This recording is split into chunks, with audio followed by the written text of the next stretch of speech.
Buenas tardes, Sor Cristina. Buenas tardes, Padre Obispo. Estamos de fiesta en la Semana de la Puertorriqueñidad. Así mismo es, iniciando una nueva semana, en una Semana de la Puertorriqueñidad, iniciando también hoy el triduo en honor a nuestra patrona, la Virgen de la Divina Providencia, Madre, patrona, protectora de Puerto Rico y del área del Caribe. Pedimos a ella que nos acompañe, que nos asista, que nos ayude y sobre todo también que tome bajo su maternal protección al pueblo hondureño, nicaragüense, El Salvador, que viene otra tormenta y ya nosotros tenemos experiencia de eso. Así que hay que orar para pedir al Señor que sostenga en medio de las dificultades a estos pueblos, que puedan tener paz en medio de la tormenta. Así mismo es, ¿verdad? Porque están pasando hace poquito otra huracán, pero este viene, nosotros que hemos experimentado la categoría 5, hacia ellos va esa categoría, así que Dios les acompañe y a todas las familias, ¿verdad?, de estos hermanos pueblos. Y saludamos a todos los que nos sintonizan a esta hora por esta emisora de Católica Radio 88.9, por las redes sociales a esta hora, en su programa Mi Camino de Fe, pasito a pasito. Luego de la oración de la misericordia, entramos en esta reflexión del amor. Un evangelio hecho vida, un evangelio hecho carne en el amor de un hombre y de una mujer. Un amor que es fecundo y que poco a poco va dando frutos y frutos de vida para la humanidad. Así que vamos a orar para que el Señor nos acompañe en esta hora. Señor Jesucristo, tú que nos acompañas en el camino de la vida, te pedimos que enciendas nuestros corazones con el fuego de las Escrituras, para que participando en tu mesa, seamos fortalecidos en el amor y la unidad. Y así lleguemos a ser auténticos servidores del reino. Tú que vives y reinas por los siglos de los siglos. Amén. Santa María de Guadalupe, ayúdanos a ser discípulos misioneros. San Juan Diego, ayúdanos a ser discípulos misioneros. Beato Carlos Manuel, ayúdanos a ser discípulos misioneros.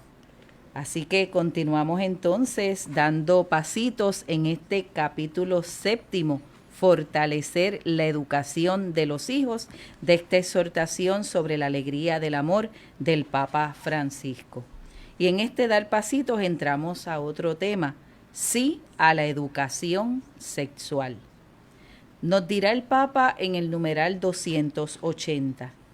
El Concilio Vaticano II planteaba la necesidad de una positiva y prudente educación sexual, que llegue a los niños y adolescentes conforme avanza su edad y teniendo en cuenta el progreso de la psicología, la pedagogía y la didáctica. Por lo tanto, el Papa aborda este tema tan delicado de la sexualidad y lo pone bajo la clave de una educación que debe de ser positiva y prudente, una educación que debe llegar a niños, niñas, adolescentes, conforme avanza su edad. Por lo tanto, hay que buscar expresiones, ejemplos, elementos, ¿verdad?, que ayuden a que en las diferentes etapas de la vida, sobre todo en este proceso de crecimiento, los niños y niñas, adolescentes y jóvenes adquieran el conocimiento necesario, pero que no sea dañino, sino positivo y prudente. Y tener en cuenta, como dice aquí el Papa, el progreso de la psicología, la pedagogía y la didáctica. Deberíamos preguntarnos si nuestras instituciones educativas han asumido ese desafío. Es difícil pensar la educación sexual en una época en que la sexualidad tiende a banalizarse y empobrecerse. Solo podría entenderse en el marco de una educación para el amor, para la donación mutua. Entonces esta es una clave importante. No es educación sexual, no es solamente lo biológico, no es solo lo práctico, ¿verdad?, sino enmarcado en una educación para el amor y en clave nuestra cristiana para la donación mutua. Ese es, podríamos decir, el fundamento. Un amor que se hace donación, un amor que se hace servicio, un amor que se hace entrega, no únicamente placer o gusto o instinto o pasión. Todo eso es parte de, pero en una sana educación, en un equilibrio, ayuda a tener una persona madura, una persona, podríamos decir, en crecimiento positivo y no maliciosa o dañina. De esa manera, el lenguaje de la sexualidad no se ve tristemente empobrecido, sino iluminado. El impulso sexual puede ser cultivado en un camino de autoconocimiento y en el desarrollo de una capacidad de autodominio que pueden ayudar a sacar a la luz capacidades preciosas de gozo y de encuentro amoroso. Interesante como el Papa nos presenta las claves, ¿verdad? Hay un impulso, un movimiento que se tiene que ir educando. En este caso, pues hay impulsos de muchas cosas, ¿no? Hay impulso de ira, hay impulso de trabajo, hay impulso. Ahora va a hablar precisamente de ese impulso sexual, pero dice que ha de ser, o puede ser, mejor dicho, cultivado. Esto es muy interesante. ¿Qué quiere decir cultivar? Tratado con especial cariño, con especial cuidado. Cultivado. Cuando uno va a cultivar, por ejemplo, plátano o tomate, prepara la tierra. Pues lo mismo sucede, ¿verdad? No basta el buen deseo, hay que preparar el ambiente. Un cultivado camino de autoconocimiento. Por lo tanto, esta persona que está desarrollándose tiene que autoconocerse, tiene que valorizarse.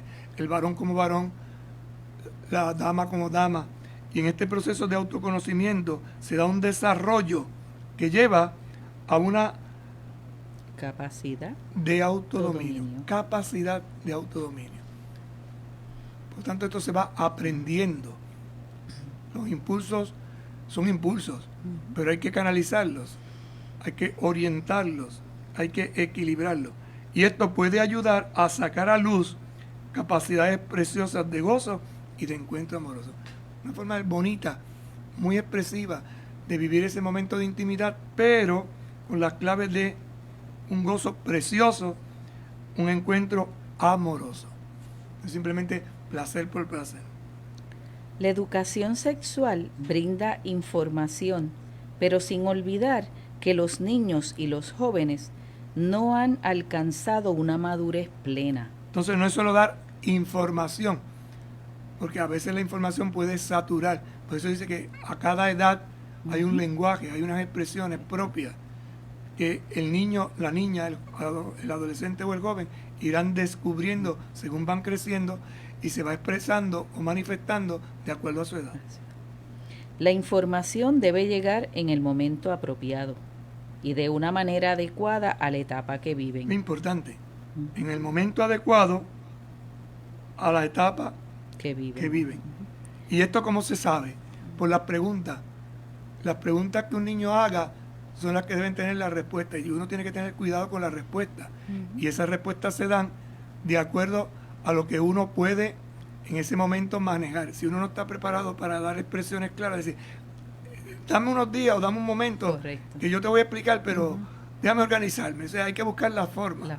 Y el niño lo va a entender, o el joven lo va a entender, porque no es una curiosidad malsana, sino es una curiosidad, podríamos decir, de educación. Busca una respuesta y quién mejor que su papá o su mamá para dársela.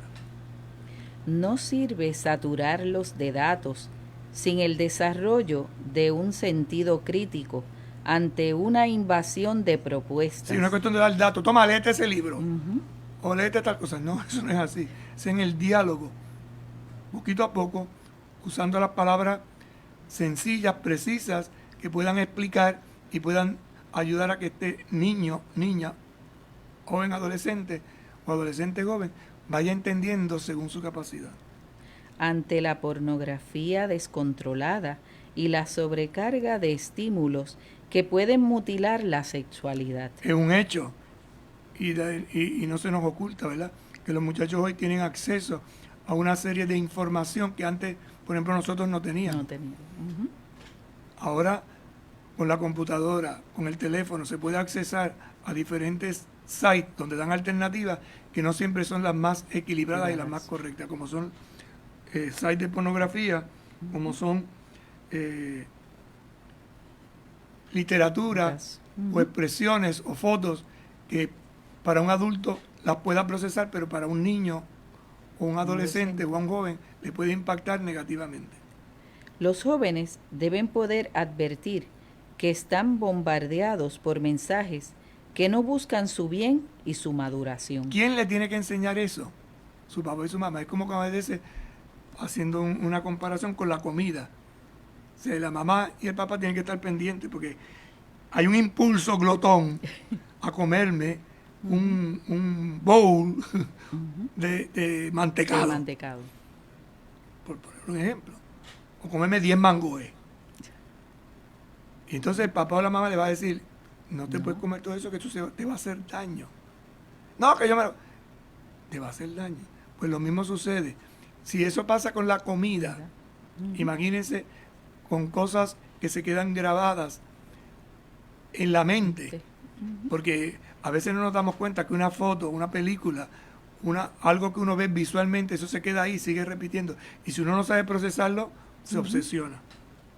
Hace falta ayudarles a reconocer y a buscar las influencias positivas, al mismo tiempo que toman distancia de todo lo que desfigura su capacidad de amar. Ahí está el aprendizaje, ¿no? Poco a poco. Como cuando uno le está enseñando a un niño a amarrarse un zapato. Los gavetes, que eso es dificilísimo. Es dificilísimo. Comer. Una cuchara es muy fácil porque ya nosotros estamos acostumbrados. Pero el niño aprender a coger una cuchara, cortar un cuchillo o usar un tenedor, eso tiene su aprendizaje. Si eso en las cosas más sencillas, normales de la vida, entre comillas, cuánto más en una cosa tan preciosa, tan sensible como es la sexualidad.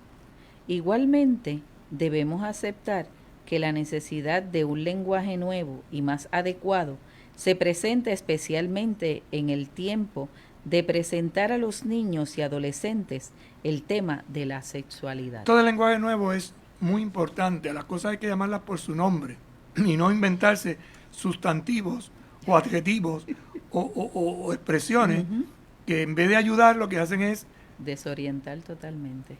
Y en algunos casos dañar la mente, porque es terrible, ¿verdad? Nunca se llama las cosas como son. Pues si hay un nombre normal, científicamente aprobado por la sociedad en el lenguaje, puede usarlo con la mayor naturalidad. Pues no estar usando adjetivos, por ejemplo, que sustituyen. No, y que a la larga eso también les puede traer situaciones, ¿verdad? Porque aquel otro compañero o compañera que sepa el término porque papá y mamá los orientaron bien y entonces el niño o la niña dice otro término, se van a empezar a burlar, pero ¿por qué tú llamas a esto de esta manera? No, esto es esto. Y para establecer un lenguaje educativo se necesitan palabras educativas. Correcto. Y esas palabras educativas no pueden crear risitas, podríamos decir, maliciosas o comentarios adversos, sino se habla con naturalidad, ¿verdad? Se expresa con toda la calma que es importante y necesaria y delicada al tratar estos temas.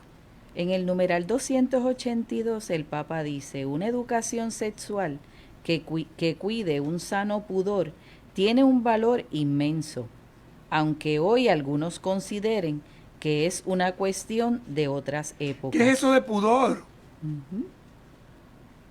Busque. Vamos a buscar pudor.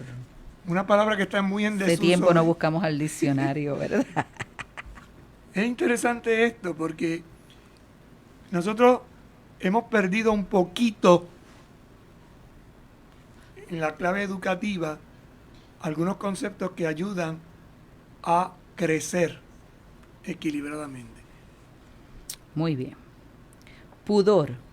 Vergüenza de exhibir el propio cuerpo desnudo o de tratar temas relacionados con el sexo.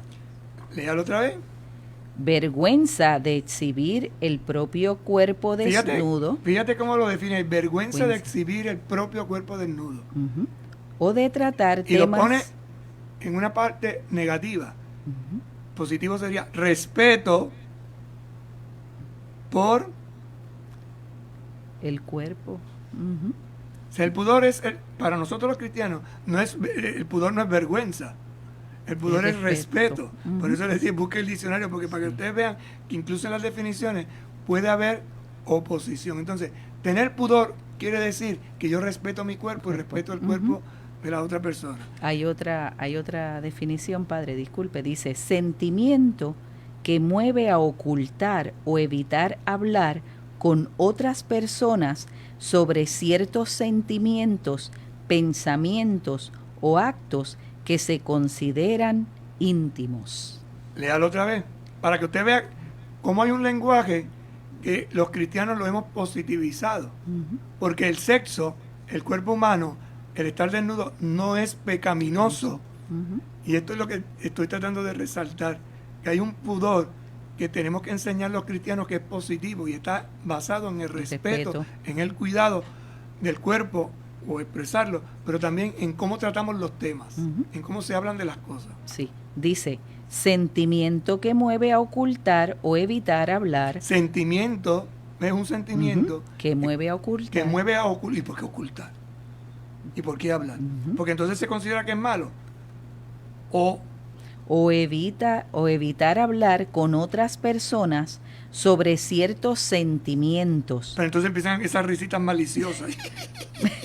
¿Tú viste? ¿Tú qué? ¿Que no? ¿Que esto? Entonces, sentimientos, pensamientos o actos que se consideran íntimos. Entonces, cuando una persona quiere educarse, habla de las cosas con claridad. Y lo hace con libertad y lo hace con sencillez, pero para eso necesita el lenguaje apropiado. Correcto. Dice aquí, padre, que pudor es sinónimo de recato, modestia o decoro. La palabra como tal proviene del latín pudor, pudoris, que significa vergüenza. ¿Ves? O sea, ¿tengo vergüenza? No, tengo que aprender a tener respeto. Y esto se educa. Y esto es progresivo. Porque un niño desnudo en la casa pues es libre, se siente libre. El adulto puede coger esa libertad y maliciarla. O puede decirle, hay que respetar. Por la casa no se anda desnudo. Correcto. Sí, sobre todo cuando son varones y niñas, ¿no? Y damitas. Hay un cuidado del cuerpo. Y esto se va educando progresivamente. Es mucho más fácil cuando en los hogares pues hay niños y niñas, porque ambos van creciendo juntos y se van desarrollando. Y se van respetando. Y por eso, pues lo que en un principio pueden dormir juntos, después de cierta edad no duermen juntos. Y los papás se van a encargar, no, al cuarto de las niñas no se entra, al cuarto de los varones no se entra, hay que tocar. Y así poquito a poco. Aquí están sus hermanas, aquí están sus hermanos. Respeto. ¿Quién tiene que educar eso? El papá y la mamá, porque eso se da en la intimidad del hogar. Y entonces a veces se usan ciertas prendas de vestir ligeras que en el hogar, pero eso no sale al balcón con esa ropa. Claro. Aunque hay gente que sale y hasta la playa se van de cierta, que uno dice, pero ¿y cómo andan así? Porque han perdido el pudor. Entonces, los cristianos no utilizamos ciertas vestimentas por pudor, no por vergüenza, sino por respeto. Yo quisiera insistir mucho en esto porque es que a veces se ha distorsionado tanto que todo lo vemos como pecado. No, lo que puede ser en el hogar, en un ambiente de intimidad familiar permitible, porque la familia se ha educado positivamente en este sentido, no es lo mismo con el vecino, o no es lo mismo en la calle, o no es lo mismo en lugares públicos. Correcto. Este es el balance que un papá y una mamá tienen que educar. Por ejemplo, a veces ciertos vestidos, cierto tipo de, tanto en ellos como en ellas, porque no solamente la muchacha, ¿no? Hay cierto tipo de ropa muy ajustado que los varones le hacen resaltar sus partes genitales, que tampoco es positivo. O a las muchachas que van semidesnudas. Entonces nos quejamos después. Pero ¿quién ha creado todo este ambiente? Esto es lo interesante. La misma, ¿no? Persona muchas veces provoca. Un adulto que quiere maliciosamente distorsionar. Y hay pues una curiosidad innata que se va desarrollando, que eso es lo que hay que ir canalizando. Y eso se llama educar positivamente.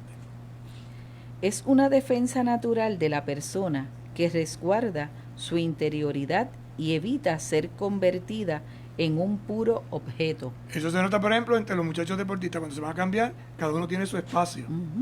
Aunque se tengan que desnudar, pero se respetan. ¿Ves? Si empieza el relajito y toda esta cuestión, eso no es bien visto.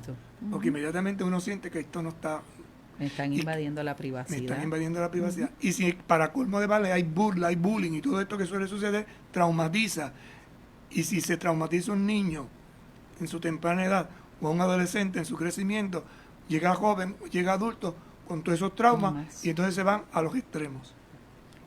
Sin el pudor podemos reducir el afecto y la sexualidad a obsesiones que nos concentran solo en la genitalidad, en morbosidades que desfiguran nuestra capacidad de amar y en diversas formas de violencia sexual que nos llevan a ser tratados de un modo inhumano o a dañar a otros. Un acto que está hecho para amar se puede convertir en un acto violento.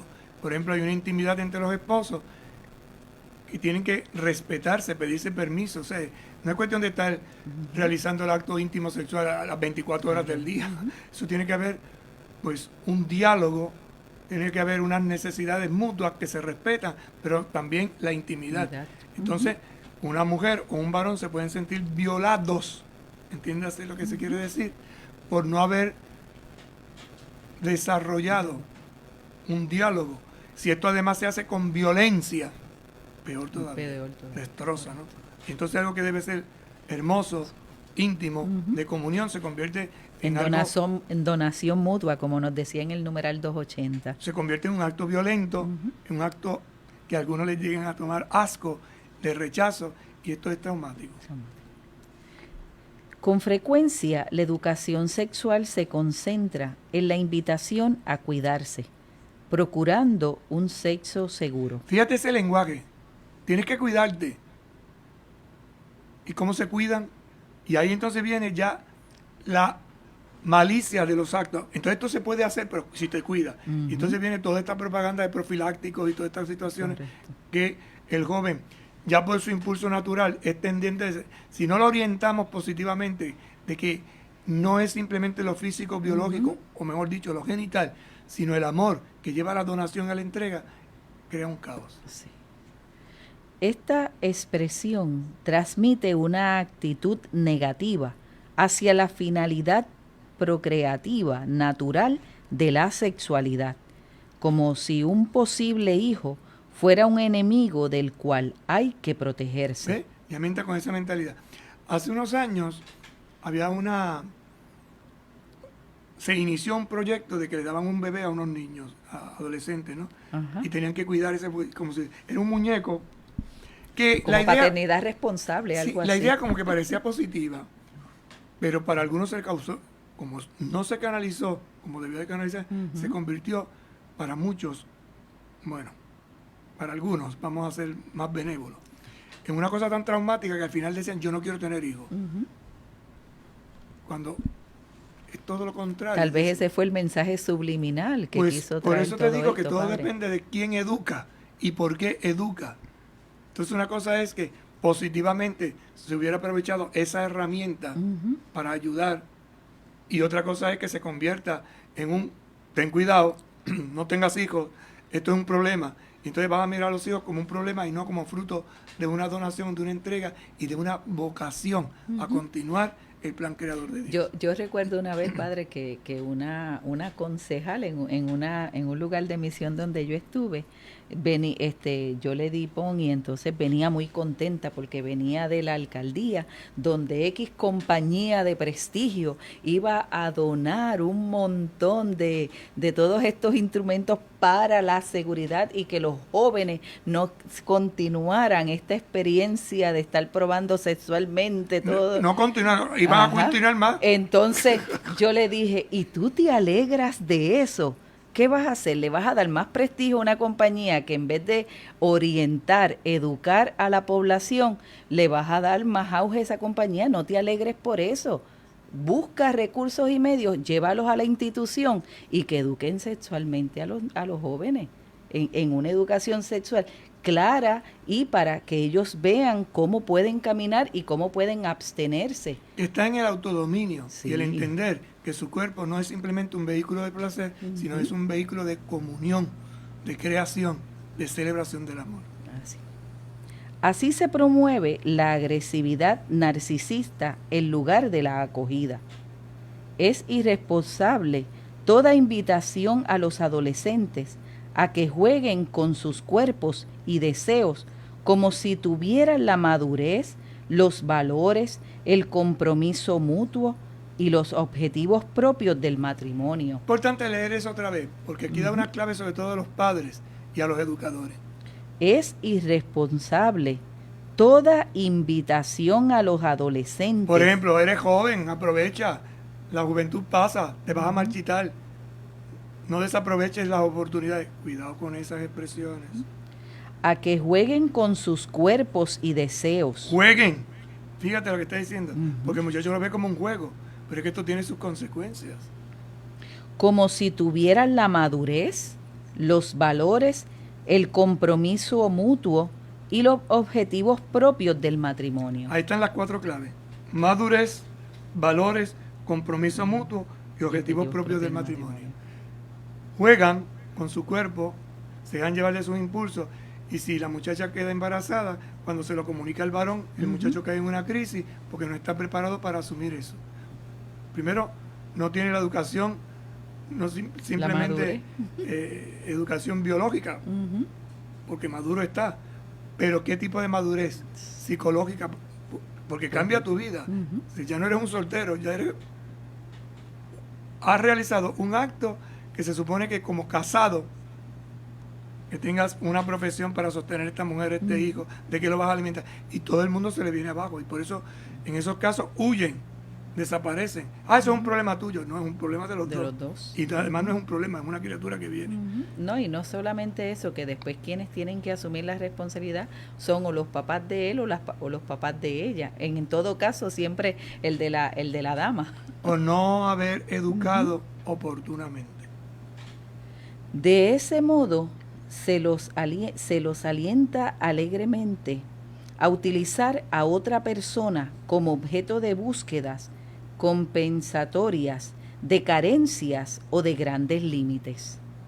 Es importante más bien enseñarles un camino en torno a las diversas expresiones del amor, al cuidado mutuo, a la ternura respetuosa, a la comunicación rica de sentido. ¿Y quiénes son especialistas en eso? El papá y la mamá, si tienen una vida matrimonial sana.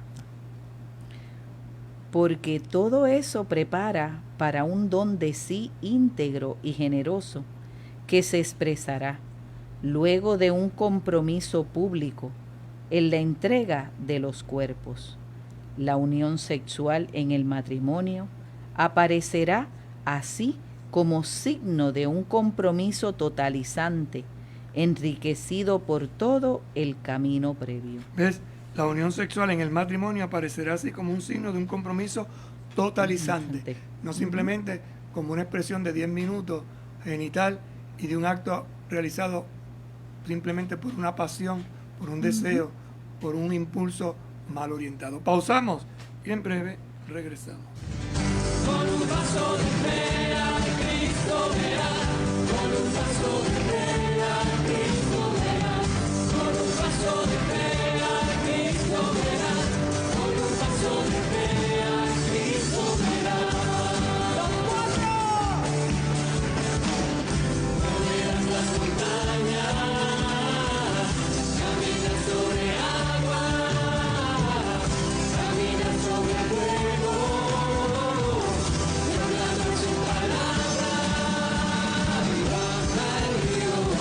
Baja el río,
Bien, continuamos con su programa Mi Camino de Fe, pasito a pasito, ¿verdad? Y estamos compartiendo con ustedes el capítulo 7, Fortalecer la educación de los hijos, y hemos estado leyendo algunos numerales bajo el tema Sí a la educación sexual. Y el Papa entonces nos está haciendo un camino, ¿verdad?, en esta necesidad de una positiva educación sexual, de una información en el momento apropiado y de manera adecuada, una educación sexual que cuide un sano pudor y enseñarles un camino en torno a las diversas expresiones del amor. Así que este camino que vamos dando en este proceso, en esta formación, en este compartir desde la alegría del amor, en esta exhortación del Papa Francisco a los matrimonios, a las familias cristianas, cómo entonces la educación sexual es parte de todo este proceso. Así que continuamos en el 284. No hay que engañar a los jóvenes llevándoles a confundir los planos. La atracción crea por un momento la ilusión de la unión, pero sin amor, tal unión deja a los desconocidos tan separados como antes. Entonces, hay planos. Y comienza hablando el Papa de uno, que es el inicial, que es la atracción. Me atrae la persona. Me atrae. Uno se enamora por atracción. Los ojos, el cuerpo, la mirada, la Un manera de gesto caminar, que un hizo. gesto, su comportamiento, eso, ¿verdad? Ahora él le dice, hay que ayudar a los jóvenes para que no se confundan, que no se lleguen a llevar simplemente de la ilusión, porque no todo lo que brilla es oro. El lenguaje del cuerpo requiere el paciente aprendizaje que permite interpretar y educar los propios deseos para entregarse de verdad. Interesante, el lenguaje del cuerpo. Sí. Y yo tengo que aprender a leer ese lenguaje porque ahí es donde viene la confusión. Hace una expresión y yo interpreto algo que no es y me mando. Por eso hay que aprender, hay que saber y hay que tener sano equilibrio. Cuando se pretende entregar todo de golpe, es posible que no se entregue nada. Eso se va madurando poquito a poco. Pasa como el ejercicio, ¿verdad? Ay, yo quiero adelgazar. Y empiezas haciendo 5 horas de eso. Te vas a quemar. Tienes que empezar poquito a poquito, 10 minutos. Y vas aumentando, ¿no? Y vas reduciendo otras cosas. Y eso es lo que va fortaleciendo tu cuerpo, porque en el espíritu, en la vida espiritual, sucede exactamente lo mismo. Una cosa es comprender las fragilidades de la edad o sus confusiones, y otra es alentar a los adolescentes a prolongar la inmadurez de su forma de amar. Pero, ¿quién habla hoy de estas cosas? ¿Quién es capaz de tomarse en serio a los jóvenes? ¿Quién les ayuda a prepararse en serio para un amor grande y generoso? Se toma demasiado a la ligera la educación sexual. Y esto a veces está fundamentado, esta no atención en el temor. Esa educación, sobre todo entre los padres, a temer hablar de estos temas cuando son ellos los especialistas. Porque el hijo o la hija le va a atender, pero si usted se ruboriza o se confunde, pues tiene que buscar la forma usted de prepararse para esto. Esto no se improvisa. Y esto hay que hablarlo con sencillez. Y si usted no está lo suficientemente capacitado o no se cree lo suficientemente capacitado, busque una persona que le pueda ayudar, pero siempre en beneficio, en beneficio, en pro de su hijo o de su hija, porque eso es lo más precioso que usted tiene. La educación sexual debería incluir también el respeto y la valoración de la diferencia. Interesante. Respeto y valoración de la diferencia. Y esto es un abanico. Que muestra a cada uno la posibilidad de superar el encierro en los propios límites para abrirse a la aceptación del otro. Porque me tengo que abrir. Me voy a juntar a otra persona que piensa distinto, que mira distinto, que actúa distinto, que vive distinto. Y esto no es tan fácil. Esto no se improvisa.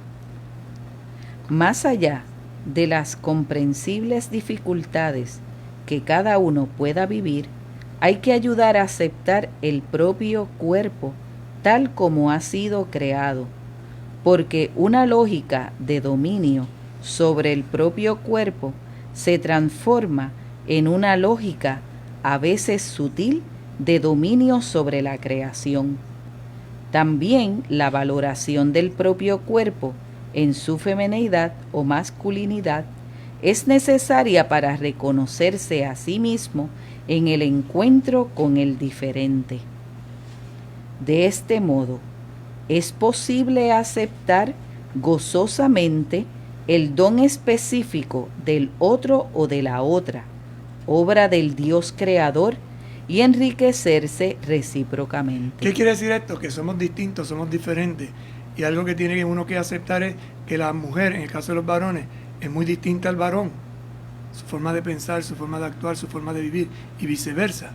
Si esto no se entiende y no se comprende, esto confunde y crea desasosiego.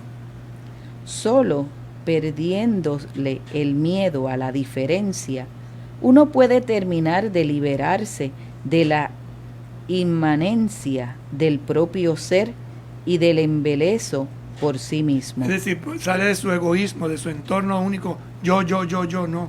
Hay un tú, hay un otro.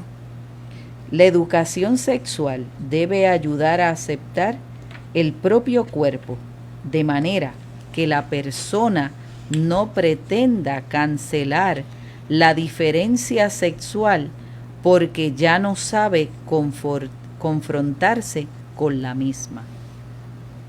¿Cómo lograrlo? Con un sano diálogo. ¿Cómo lograrlo? Aclarando dudas. ¿Cómo lograrlo? En una sana conversación donde con sencillez se expone, se clarifica y se orienta. Y hay profesionales para esto, ¿verdad? Personas que están especializadas en esto, por eso hablaba de psicología, hablaba de psiquiatría, al principio, ¿verdad? Tampoco se puede ignorar que la configuración del propio modo de ser, femenino o masculino, no confluyen solo factores biológicos o genéticos, sino múltiples elementos que tienen que ver con el temperamento, la historia familiar, la cultura, las experiencias vividas, la formación recibida, las influencias de amigos, familiares y personas admiradas y otras circunstancias concretas que exigen un esfuerzo de adaptación. Ortega Gasset, un filósofo español, decía, yo soy yo y mis circunstancias. Y ya yo tenía un amigo que decía, yo soy yo y mis circunstancias y el rabo. Y cuando me pisan el rabo, grito. ¿Qué quería decir él con eso? Pues lo que acaba de decir aquí, enumerar, ¿verdad? Que el temperamento, la historia de la familia, la cultura, las experiencias vividas, la formación recibida, las influencias de amigos, familiares, personas admiradas, todo esto crea un ser humano. O sea, no es una cosa pura. O sea, esto no es, pues esto, eso no es así, es una mezcla. Es como un sancocho que hay de todo y eso le da sabor a la vida, ¿verdad? Algunas cosas positivas, otras cosas negativas, y de eso positivo y negativo se saca el equilibrio. Es verdad que no podemos separar lo que es masculino y femenino de la obra creada por Dios, que es anterior a todas nuestras decisiones y experiencias, donde hay elementos biológicos que es imposible ignorar. Hay unas claves que son propias de los varones y hay unas claves que son propias de las damas. Eso no lo podemos ignorar. Eso hay que balancearlo y aprender a vivir con ello. Pero también es verdad que lo masculino y lo femenino no son algo rígido. Por eso es posible, por ejemplo, que el modo de ser masculino del esposo pueda adaptarse de manera flexible a la situación laboral de la esposa. Asumir tareas domésticas o algunos aspectos de la crianza de los hijos no lo vuelven menos masculino ni significan un fracaso, una claudicación o una vergüenza. Esto se nota mucho en los nuevos matrimonios, ¿verdad? Las parejas jóvenes intercambian funciones, se ayudan mutuamente porque el niño Da lo mismo que lo cambie el papá, que lo cambie la mamá. Ujú. Es un trabajo que tienen que realizar Mutuo. mutuo, ¿verdad? Pero hay que aprender esto. Si no aprendes, si no sabes cómo tratarlo, pues eso es de las mujeres, esto es de los hombres. No, eso no es así. Estamos en otra época. Antes no se veía eso de los papás llevando a los niños al médico, ¿verdad? La cita con el pediatra. Y es raro cuando tú lo veías al hombre con el bolso, con el bebé, llevándolo a la cita médica, pero a la misma vez decías, contrale, se está tomando una conciencia de una paternidad, porque a veces excluimos al papá de estas responsabilidades y no debería ser. Los dos formaron una sola carne, ¿verdad? Se unieron, trajeron vida, pues juntos tienen que echar hacia adelante esa formación, ese trabajo, juntos caminar y juntos envolverse en esta experiencia de una paternidad y una maternidad responsable. Y el niño es de los dos. Ajá, no es de uno. Viene de los dos. Y de los dos están llamados a educar, a hacerlo crecer, a desarrollarlo sanamente. Hay que ayudar a los niños a aceptar con normalidad estos sanos intercambios que no quitan dignidad alguna a la figura paterna. Por eso hay que enseñarlo desde pequeñito, ¿verdad? Hay tareas en el hogar que no son de mujeres ni de hombres, son tareas del hogar. Y En ambos común. tienen. Ujú. Y eso quiere decir que ambos pueden lavar los platos, ambos pueden limpiar, ambos pueden Barrer, planchar, barrer. mapear, ujú. Eso es de vida comunitaria, ¿no? De responsabilidad. Si yo y tengo se un hace carro, la carga ligera también. Después tienen más tiempo para disfrutar. y lo mismo diríamos con ciertos oficios de varones, que una muchacha aprenda a cambiar una goma de un carro, eso le va a facilitar muchísimas cosas. Correcto. Que sepa cómo manejar el carro, no solamente prenderlo y echar A lavarlo. aceite, lavarlo, entonces, estas cositas que parece que no, pero son esenciales. crean estereotipos. La rigidez se convierte en una sobreactuación de lo masculino o femenino Fíjate, rigidez, una sobreactuación. y no educa a los niños y jóvenes para la reciprocidad encarnada en las condiciones reales del matrimonio. Esa rigidez, a su vez, puede impedir el desarrollo de las capacidades de cada uno, hasta el punto de llevar a considerar como poco masculino dedicarse al arte o a la danza y poco femenino desarrollar alguna tarea de conducción. Como decíamos ahorita, ¿no? Hay gente que le gusta la música, que le gusta bailar, eso es de mujeres. Y si usted decís ballet, Ujú. o la danza, ¿no? O las expresiones, eso ni es de hombres ni de mujeres, es del ser humano, Humano. de una sensibilidad. Eso es un don que Dios da a algunas personas que los hace más sensibles para unas funciones que para otras. Esto, gracias a Dios, ha cambiado, pero en algunos lugares ciertas concepciones inadecuadas siguen condicionando la legítima libertad y mutilando el auténtico desarrollo de la identidad concreta de los hijos o de sus potencialidades. Fíjense entonces la clave, ¿verdad? Poco a poco va cambiando, va transformando. Y esto ayuda al crecimiento, al desarrollo, porque de lo contrario se va a quedar estático. Haciendo un resumen breve, ¿verdad?, de esto que hemos dialogado hoy, el número 280 al número 286, el Santo Padre nos da unas claves para una educación sexual equilibrada. Y nos decía entonces que es importante, urgente y necesaria una positiva educación sexual. Ujú. Primero que tiene que estar positivo es el adulto que va a tratar estos temas, que necesita un lenguaje adecuado, que no puede ser improvisado, sino que es fruto de una reflexión y sobre todo de una sana vivencia. Segunda, la información debe darse en el momento apropiado y de manera adecuada. Al niño de 4 o 5 años que pregunta de dónde vienen los bebés, no se le va a dar una clase de biología, ni se le va a entregar un manual de sexualidad, que eso no es así. O sea, cada etapa hay que responder según la etapa, y los niños hacen preguntas sin malicia cuando comienzan a despertar. ¿Y por qué esto? ¿Y por qué aquello? ¿Y por qué yo aquello? Entonces, la información tiene que hacerse de la misma manera, ¿verdad? Con serenidad. No es, ¿qué es lo que tú estás preguntando, muchachos? Eso no se pregunta, eso no se... ¡Ay, qué vergüenza! Y te pones rojo como un tomate. No, si eso es lo más normal.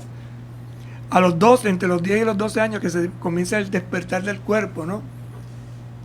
comienzan a tener unas sensaciones diferentes y distintas, pues tiene uno que sentarse a explicarle, porque el muchacho o la muchacha no sabe cómo controlar esto, ¿no? Correcto. Cómo se transforma su cuerpo, cómo se desproporciona su cuerpo, cómo comienza a tener unos instintos, unas reacciones cambios, biológicas, físicas, genéticas, que tienen que ver con la genitalidad.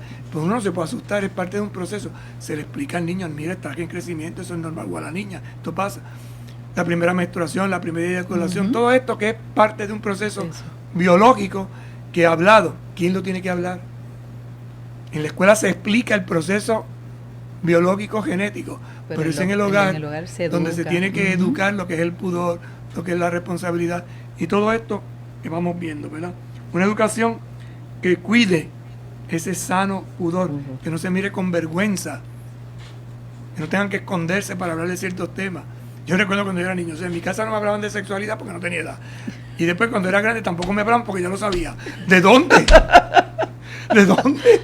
Pues que sí, es que eso antes, padre, era un tema de tabú. Tú le preguntabas a tus padres algo y no, eso te lo van a enseñar en la escuela. Y esto pues se va a las exageraciones, y ahí es donde uno pierde, ¿verdad?, lo que es el proceso hermoso de saber transmitir lo elemental para que este niño o esta niña crezca saludablemente. Un camino que ayude a que las expresiones del amor se manifiesten de una manera saludable. Educar los propios deseos, porque todos tenemos deseos, pero hay que educarlos. Además, aceptar el propio cuerpo, tanto en su feminidad o su masculinidad. Y ayudar a aceptar unos intercambios en las tareas ordinarias en la vida del hogar. Con esto se nos fue el tiempo de hoy. Un numeral muy interesante que ayuda y favorece una sana conversación con su hijo o con su hija. No importa la edad que tenga, hay tiempo para esto y hay que dialogar. Aquí el Papa nos da unas claves, pero usted busque información que le ayude, ¿verdad? Si todavía tiene dudas, que le ayude pues para usted enriquecerse, para orientar y educar a sus hijos. Y esto hay asesoría, como decíamos, hay personas preparadas, tanto en el ámbito sociológico, psicológico, psiquiátrico, espiritual. Personas que buscan lo mejor para nuestros muchachos, de tal manera que esas preguntitas que hacía el Papa hace un momentito aquí, ¿verdad? ¿Quién podrá hablar de esto? ¿Quién habla hoy? En el 284, padre. ¿Quién habla hoy de estas cosas? ¿Quién es capaz de tomarse en serio a los jóvenes? ¿Quién les ayudará a prepararse en serio para un amor grande y generoso? Esas preguntas están ahí, están en el tintero. Si eres papá y eres mamá y quieres ser responsable, prepárate para responder. Así que vamos a pedirle a la Sagrada Familia de Nazaret que nos ayude, que nos acompañe. Jesús, María y José, en ustedes contemplamos el esplendor del verdadero amor.